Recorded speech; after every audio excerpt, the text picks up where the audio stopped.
dókítà rẹ̀ lọ olúwa sọ fún pé ẹni tí rí àwọn gbà fún ẹ̀ wọlé òkú ó wá sọ fún mi pé ó ní àwọn tó bá sọ fún sọ́ọ̀rì pé orí lọ sọ fún ẹ̀ kọ̀ fún ọ̀sán máa ń sọ ó ní kí n sọ fún wọn pé tí wọ́n á lọ tí ẹni rẹ̀ gbà wọ́n á lọ pẹ́ lọ́wọ́ náà pé ó lọ sí ìtura ọ̀ ẹ̀yìn wọn ní kí n sọ fún ẹ̀ nìkan ó wá dárúkọ ẹni jẹ fún pé yóò fà ẹni ẹ bá mi sọ fún lágbájá pé ó tún ọ̀nà rẹ̀ ṣe o.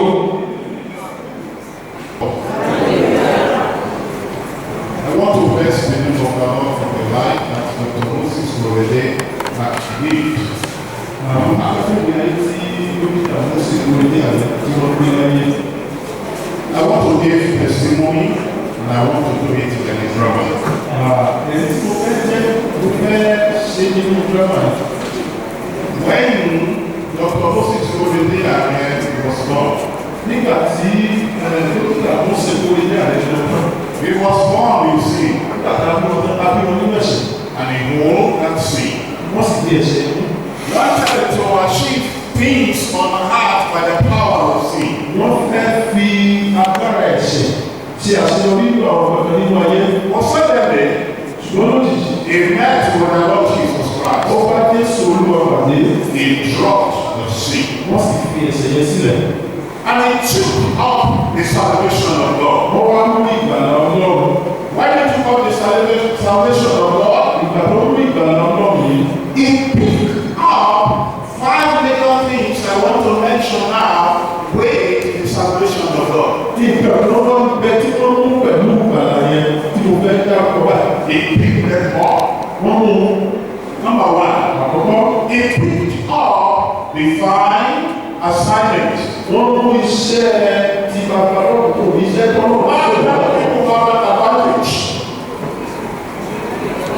Hallelujah. 2, he set up a godly family for God. That's a wonderful thing. Number 3, you look at Moses he was a man of a good name. The Bible said that we should be a man and a woman of good report.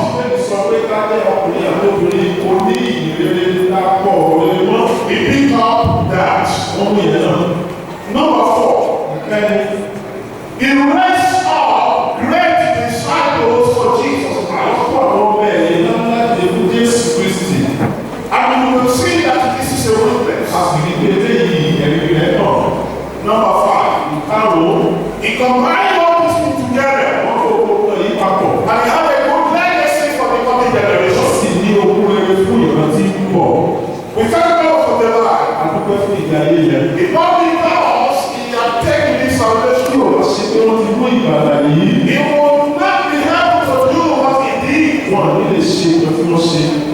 we thank God. Today, you pick up salvation.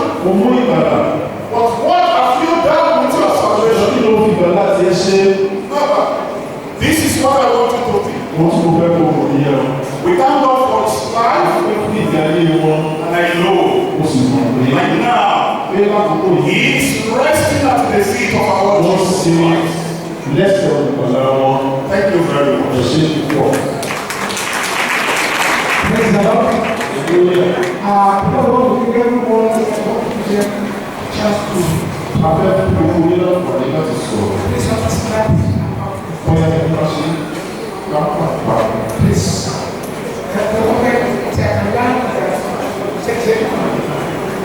Praise the Lord. Praise the Lord.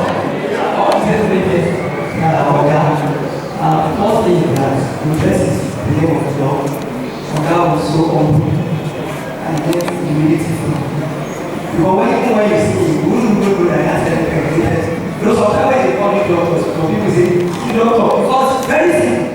The simplicity, the second one is that very committed and dedicated to the work of God.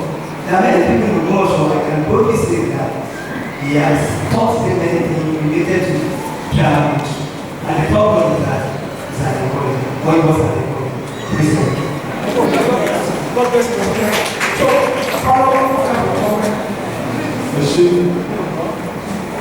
the Lord. Amen. Àwọn tó bá lọ́wọ́ lọ́wọ́ fún ìgbé ayé ọ̀pọ̀ Moses ààrẹ. Pọfẹ́sọ̀ kan mẹ́ta nípa owó àkọ́kọ́ lórí pé wọ́n jẹ́ tí ó ní ìgbàgbọ́ tó kílẹ̀. Wọ́n sì fi ìgbàgbọ́ yìí kọ́ àwọn mẹ́bà káwọn ìjà àwọn ìwòsàn. Ẹlẹ́ẹ̀kejì ó jẹ́ ìkókó ìrìnà. Kò fẹ́ mọ ibi tó ti wá, ṣùgbọ́n ó jẹ́ ìkókó ìrìnà. Ẹlẹ́ẹ̀kẹta onígbé náà mú ẹrọ ọmọ ẹnìkejì rẹ̀ ju ti ara rẹ̀ lọ. Praise the Lord. Praise the Lord. I met Dr. Warren while on the field of ministry. And I have to, we are being close to it, so I have two main attributes of ease that really typify him as a true minister. The first thing is that within the fold of ministers of God, we have two folds: the empire leaders and the kingdom leaders. And what determines who are going to associate with or not to be who attitude. The moment I come across you and I see these are empire leaders, I'm sorry. But I can boldly say that this man is not an empire leader. He's a kingdom leader. That's one. Secondly, ẹni tí o bá ti mọ tó ṣe, tí o mọ tó wáyé wá ṣe, kò ṣe é bá tó. Yóò kàn ti yẹ sókò àṣedànù ni. Ẹ wá wò pé tí o bá ti bá ìpàpà yìí, yóò jẹ́ ìrẹsì ọlọ́run. Tí bá ti mọ̀ pé lè yóò mọ tó wáyé wá ṣe, àyà. Ìfẹ́ ṣiṣẹ́ ló bá àṣedànù ni. Ṣùgbọ́n mo rí pé ó mọ tó wáyé wá ṣe. Tí bá lè jọ pé kí la wáyé wá ṣe, ẹ̀ka ló wá ṣe wá ṣe ń pè. Mo mọ̀ pé ta wáyé wá ṣe ń pé àwáyé wá kú. Tàbá lè ti mọ̀ pé àwáyé wá kú àti ọjọ́ ta bá ti mọ̀ láti bẹ̀rẹ̀ sí ní pèsè báyìí. Pípẹ́ ọlọ́run bàbá yìí ó kú mi.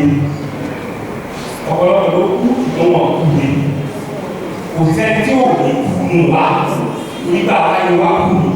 Ó ní wọ́n mi lọ sọ fún ẹ̀. Ìjọba sọ fún un, nígbà wáyé wá ṣe ọ̀nà tí wá gbé ti ṣe yìí, tí gbogbo àwọn wà láṣẹ. So, bàbá yìí lọ tún wáyé wá ṣe. Wọ́n lè ṣe pẹ̀lú òkú. Èyí wọ́n dá ìwọ̀n yẹn. Wọ́n tọ́ jẹ́ ìwọ́ ọ̀gbìn èrò. Bàbá yẹn ti kú ní. Thank you very much.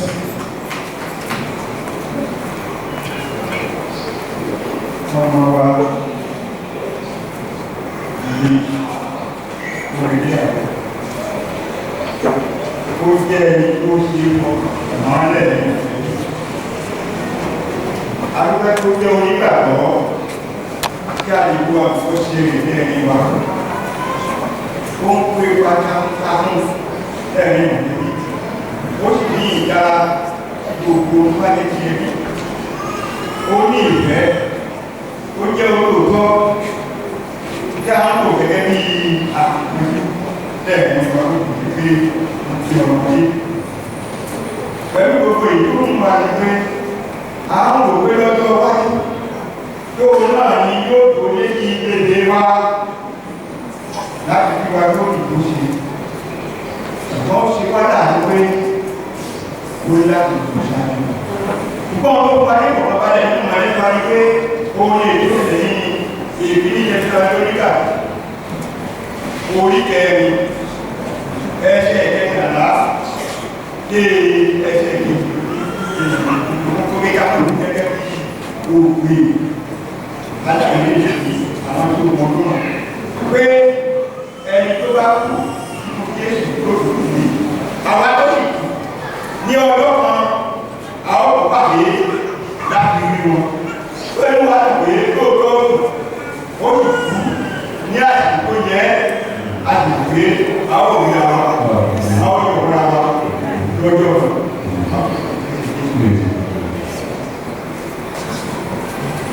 Praise the Lord. I want us to be happy. Praise the Lord. Well, I am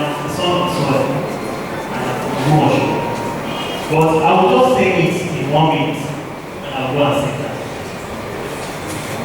All of you know him as Dr.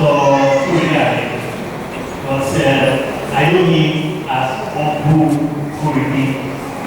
So I'll read it. On behalf of the Onemi family, of which I'm hero, Uncle was a special baby to my mother. I know when he passed away, it was so painful, and I, my wife, and the siblings, we were devastated by it.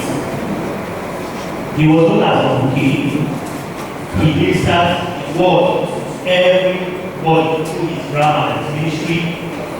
He was very happy. He was very jovial. Most times I come around during Christmas, I call him. We meet, we gist, and we talk. He knew God. He respected his family. He loved his family. Most of the time when I call him, he will say, Tosi, how is your wife? Tosi. And we all joke and laugh. So, what I want to say, in essence, is he has fought the fight. He has won the journey. People that don't know Okokore in the whole world, they know him through the drama music. For me, I know it's painful, but I know he has not to rest. Praise the Lord. Thank you so much, sir. I represent my family and the seminary community. I met Dr. Okorede at many times. I find it difficult not to see him as a reverend because of my faith. So I met him around 2006 and we were preparing for a film for children, the festival.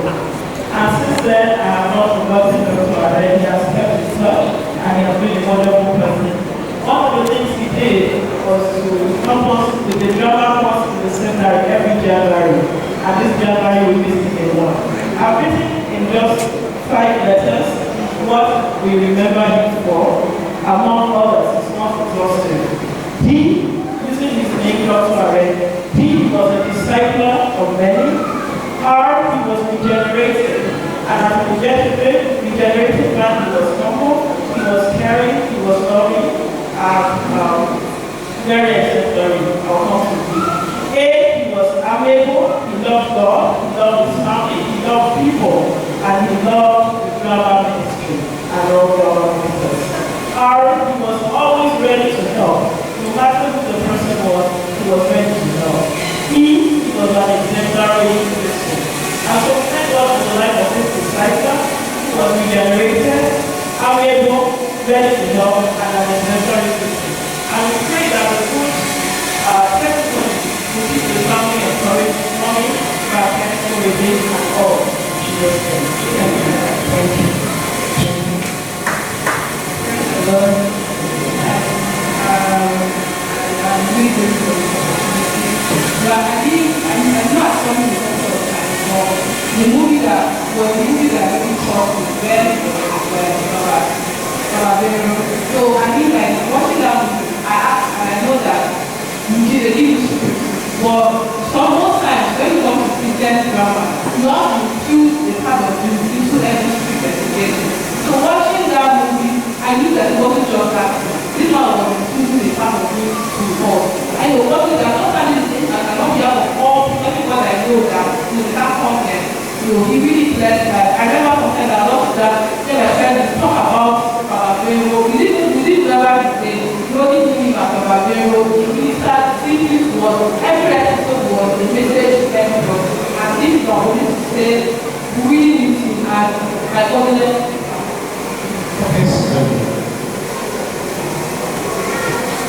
Good day, everyone. My name is H.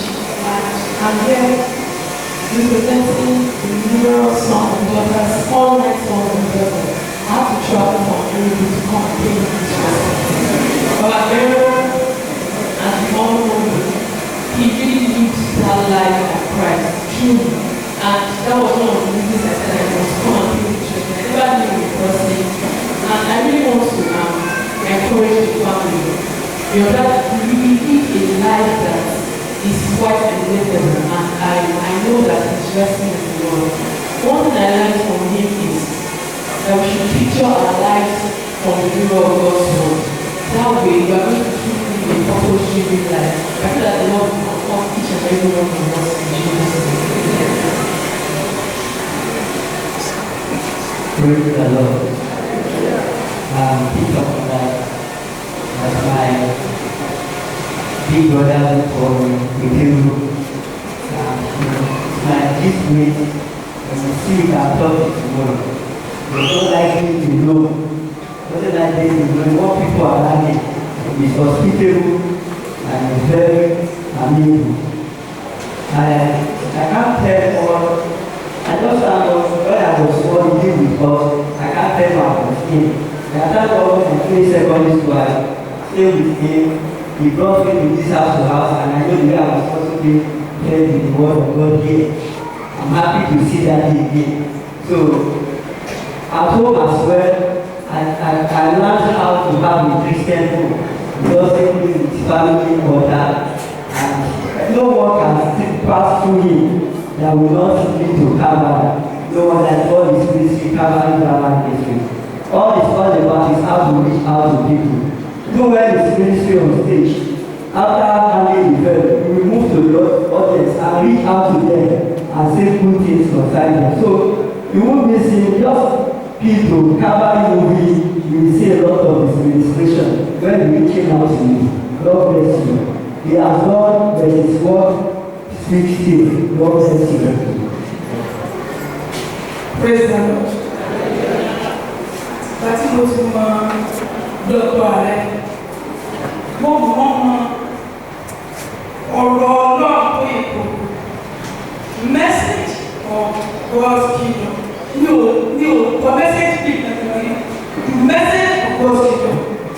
Wọ́n dẹ̀ wọ́n wà pàtíkúlà láti mọ̀ wípé èyí dẹ̀ bẹ́ẹ̀ bẹ́ẹ̀ wọ́n gẹ́gẹ́ are you going to heaven? Kò ṣe é tó wọ́n pé wọ́n máa kú kíákíá báyìí.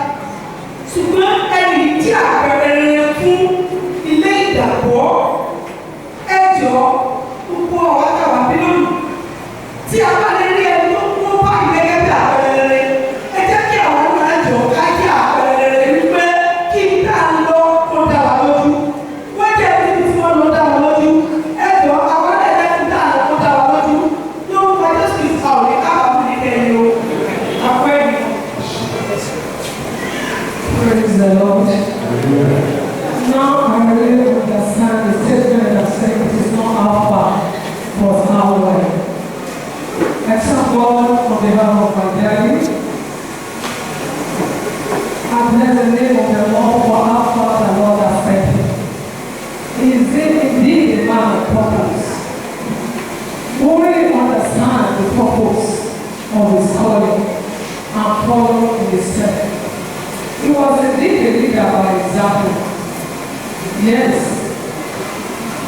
Like all said before, he was indeed a leader by example. A good leader. None of us that went through him, that go straight through him, that will not have something to say. But all I understand is that the Lord understands it all.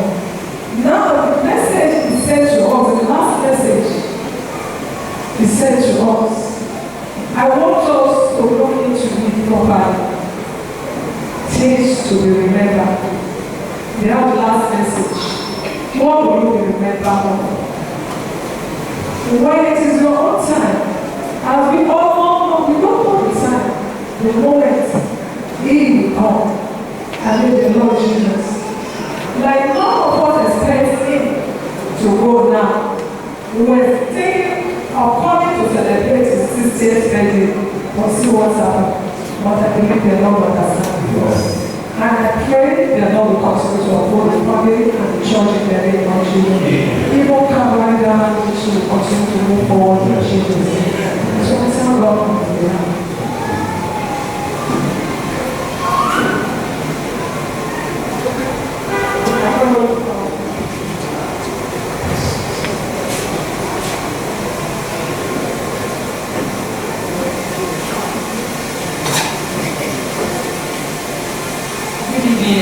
I'm here to represent the utmost part of the health mission.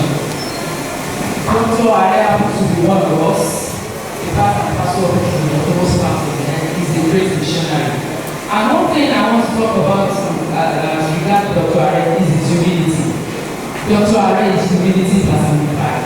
Even on the mission field, he's ready to do anything. I remember there was a time we went to Oba. We would not even believe that he went to school. He was down to bed, ready to serve. He did his Sabbath. He's not the one that is intoxicated by title or by achievement. He's humble to the core. And one great thing that I found out was that I am sure. I've never been too sure about anybody's life, but I'm telling you categorically that Dr. Ari has not to be with his maker. There's no doubt about it. He lived a life that is worthy of emulation. On mission field, he made us to know that no, it is not just being called in times, but serving the Lord, and he served the Lord till the last one. People are trying to give him some special treatment on mission field, so that no, we need and okay. I want to thank God for his life. He is down to earth and is a child of God indeed. And this is a lesson to us all. Some of us, we approach call us sister or brother, you correct the person, I am deaconess, or I am AP, I am this. Dr. Ari is never like that. He has been with the Lord. This is what you will remember for the master. All your titles will nobody will remember. It is what the kind of like what you live for. Thank God he lived a life of humanity. Somebody was talking the other time, he said he lived and put this problem on his head. That is Dr. Ari for you. I remember that boss broke down one time when I went somewhere. He joined there to push the boss. He did not consider someone and say, I am the boss and the director. He is down to earth. And I pray in the mighty name of Jesus that even as we are rejoicing that everyone has given his soul, when you and I pass this on, everyone will rejoice also. In the name of Jesus. Praise the Lord. Praise God for your God. Oh God, he hates sin like anything. God will provide you by his genetic compound. Dọ́kítọ̀ ló jẹ́ ká mọ̀ wípé èèyàn lè gbé ìgbé ayé fún ọ̀tá lò ẹ̀lẹ́ lò ẹ̀ẹ́dẹ̀ para. Tí dọ́kítọ̀ bá wá ní tí wọ́n lè tí wọ́n níbi tó jìnnà, níṣẹ́ ká wọ́n mo ti fẹ́ẹ̀ débẹ̀. Dọ́kítọ̀ sọ fún yín pé a sì wà ní pàpàdé. You can't walk with him and live your life recklessly. He will restore you and monitor your life. Dọ́kítà rẹ̀ wọ́n ọ̀rọ̀ náà tí dọ́kítà bá ṣe náà bí adáma mínísítà àbí prophet minister. He understood Bible very well. When he talks about Bible, when he speaks to you about Bible, you not like him to stop it. Ọlọ́run ràn wọ́n lọ́wọ́ bọ̀. Wọ́n ti sọ tó bọ̀ bàbá ni wọ́n fẹ́ràn ìdílé gan. But one is strong here, the one who doctor and the doctor. So I remember Catholic Grammar Ministry, who brought out here a doctor in to fair ministry. I was sitting as a doctor, no nonsense man, no. I was sitting as a to what 30 years said, and I had a doctor more. What is it? Tó yẹ ọ̀pẹ pẹ̀lẹ́pẹ̀lẹ́ àwọn sídà wọ́n ní dọ́kítọ̀ ní ojú tó yàtọ̀ wọ́n ní àwọn ẹ̀sùn jọ̀ lẹ́yìn. If you not condone sin, he hates sin, very dedicated, is really man. Doctor, nígbà tí wọ́n wà ní first school tí wọ́n gba salary báyìí ẹgbẹ́ òkú salary wọn níbi tí a bá ti sọ̀rọ̀ ministry làwọn àlẹ́ wọn lẹ̀ gbogbo salary. Ẹgbẹ́ òkú ẹ̀ máa tán lọ́wọ́ gbogbo yìí. Wọ́n lè fi ara wọn fún ẹnikẹ́ni ní ìfẹ́kọ̀rọ̀ pọ̀. Ṣùgbọ́n mo mọ̀ pé obìnrin kan pẹ̀lú ní free. Àtòrí náà ló ní olúwa sí òun lójú. Òun rí tí dọ́kítà rẹ̀ lọ. Olúwa sọ fún pé ẹni tí rí àná gbà.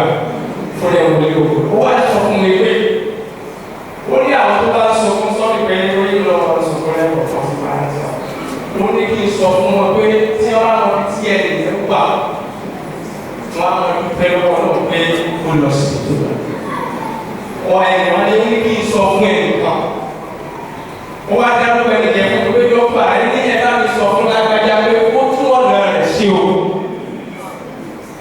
ó yí padà ó sin Ọlọ́run ní tòótọ́ bí ìmọ̀ bóyá ìyẹn wà mí o bóyá ìyá lẹ́yìn wọ́n ní dọ́kítà rẹ sọ pé èyí ti lọ o wọ́n lè sí ìtẹ́ òkú ó ní ìtẹ́ yẹn ní ìtẹ́ tó fún mi wọ́n sí olóòrùn yìí dọ́kítà rẹ tó lè rẹ́rìn tó wọnú òkú lọ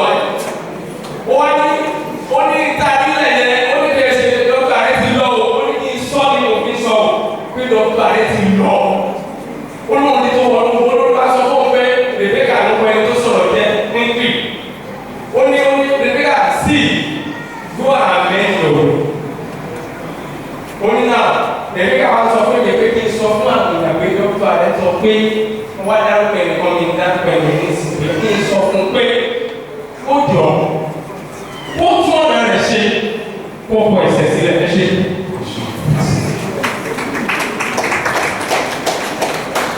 I don't know if you know where you want to put that, okay, thank you very much.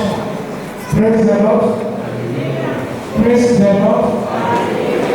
On behalf of every one of us out of premises serving branch,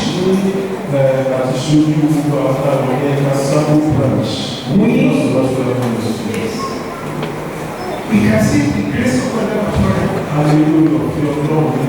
We know that God says, we can see community.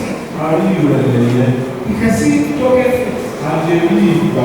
We can see the visionary man. We can see the picture of goodness and righteousness. And God, we put together some. And every time I give a pulpit, you know, the budget is never minister. No, you cannot follow administration. And preach goodness and righteousness. And that has to be so, brethren, I would ask God to rest around the world. What is going to be the story of your own life? There's no way to check now. I know my brother said the message was again. He has said the message was that somebody is here who needs to check his life. Who needs to check our life. Who needs to put his own life in the light. And God will help us in the name of Jesus. Alright, let's pray. Our Father, we are very grateful to you. We thank you for this. We appreciate your death about us. We are indeed and in truth. He has been fulfilled life. We are very grateful for that. May the Spirit forever in Jesus' name. Our last one. We are going to the end of the stage. Help each and every one of us, oh God, to live our life correctly, to know our life and when our life comes. Help us, Lord, in the name of Lord Jesus. Thank you, our Father, to worship our Lord. As we continue the service, please continue with us. Let's just continue abundantly. In Jesus' mighty name, we are praying. Amen. Quiet.